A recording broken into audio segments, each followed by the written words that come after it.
We're following rising tensions between the United States and North Korea. A top official in Pyongyang told our Ben Tracy that if provoked, North Korea is ready to go to war, and it is willing to use nuclear weapons. This comes as the U.S. sends a Navy strike group toward the Korean Peninsula. For more now, we turn to Matthew Koenig in Washington. He is a senior fellow at the Atlantic Council and an associate professor at Georgetown University. He also served as a foreign policy advisor during the 2012 Romney-Ryan campaign. Thanks for joining us. My pleasure. Thanks for having me on. So how would you characterize the threat level from North Korea right now? Well, unfortunately, it's a serious and growing threat. Our best estimates are that North Korea has enough nuclear material for up to 21 nuclear warheads. They have missiles already capable of reaching U.S. allies and bases in Asia. And they're working on missiles that, unless current trends are checked, will be able to hold the U.S. homeland at risk of nuclear attack. And we think they're making preparations currently for new nuclear and missile tests. So it's a serious and growing threat, and it needs to be addressed. Matthew, one of our viewers just tweeted at me and said, what if North Korea isn't bluffing and they're able to do what they say? In other words, we know that they can strike the United States with one of their ICBMs. Would they ever, in their, knowing how crazy Kim Jong-un is, would they ever try to successfully detonate or launch a nuclear or attach a nuclear device to an ICBM to try to hit the United States? Yeah. Well, our best estimates are that they probably don't quite have that ability yet, but they're working on it and will be there soon. I don't think North Korea is planning on launching a bolt out of the blue nuclear attack. I don't think we need to worry about that. But I do think that they're building this large nuclear arsenal as a way for Kim Jong-un to make sure he can hang on to power, so as a way to deter external enemies. So there is always, of course, the risk of a crisis and things spinning out of control. But I don't think a bolt out of the blue attack is the threat. But as long as they have these weapons, of course, we live under the threat of the possibility that he could decide to use them against us or against our allies or bases in Asia. Former CIA Deputy Director Michael Morrell said earlier that President Obama essentially ignored North Korea for 8 years and that Kim Jong-un wants to return to the days when the U.S. was more willing to run to the negotiating table, those are his words, when North Korea acted out. So would that be a way to deter him? Yeah, well, our policy before Obama was basically to get into these negotiations with North Korea. They would make outlandish threats, and then we would come to a deal where we would basically pay them off. And so we got into this pattern where North Korea was extorting us. So the Obama administration policy was to essentially ignore North Korea, which made sense given the history.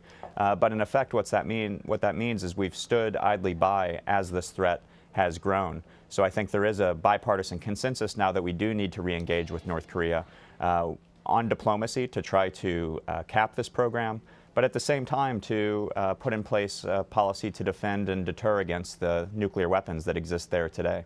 Does that policy include sending a Navy strike group to the Korean Peninsula? Yeah. Well, you know, as I said, our goal is to deter. But one of the things we'd like to make clear to the North Koreans is that if they use a nuclear weapon, that they won't have the ability to use a second or a third, that we do have capabilities to destroy their nuclear capabilities and their missiles, take them off the launch pad. And we also have missile defenses, and our allies have missile defenses to defend against that attack. So I think that's the purpose of sending the extra force there this week, to make the North Koreans realize that if they try to start a conflict, that we have superiority and it won't go well for them. So if they then, Matthew, decide this weekend to test a nuclear weapon, what should be our response then? Well, I think generally our strategy should be two-pronged. One, to increase pressure on North Korea as they engage in these missile and nuclear tests. The only way to do that is with China's help. China's been reluctant to do that.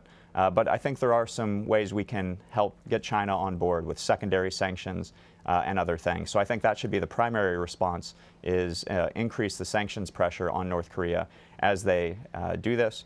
But also look to strengthen missile defenses in allied countries to make sure our allies feel secure, and also so the Chinese and the North Koreans realize there are real cost in terms of increased U.S. military hardware in the region to respond to these nuclear provocations.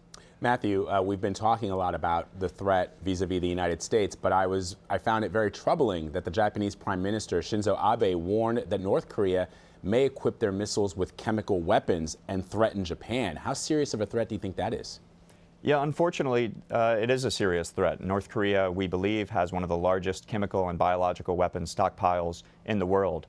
So again, I don't think they're going to look to launch an attack, a bolt out of the blue attack, but they do have these capabilities. So if it came to a conflict, I think it's very likely that Kim Jong-un would use biological or chemical weapons in the region. You know, like Assad in Syria, Kim Jong-un hasn't shown himself to be restrained by international norms.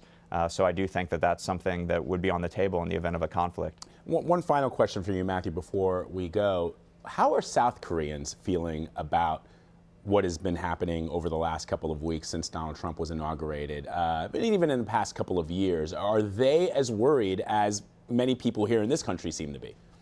Yeah, the South Koreans are worried. You know, to some degree, they're surprised that the United States is just now waking up to this threat because they've been living under it for much longer.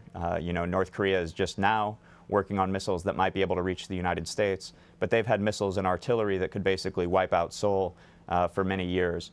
And so I think, at least in the defense community in Korea, there's hope now that the United States is really reawakening to this threat. I think there's hope that we will work together to address it. But obviously, there's fear because it is a serious threat. Matthew Koenig, thank you so much. Fascinating discussion. We appreciate it. My pleasure. Thank you.